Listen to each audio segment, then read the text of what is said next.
Opel Omega B, двигатель Х25ХЕ. Начала тарахтеть юбка поршня.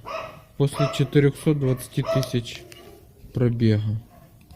Сейчас я заведу машину.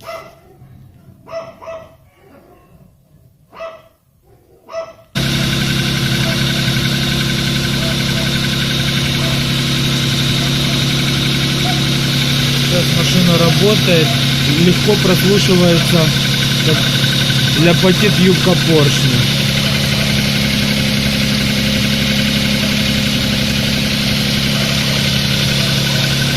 Стучит как на холодную, так и на горячую.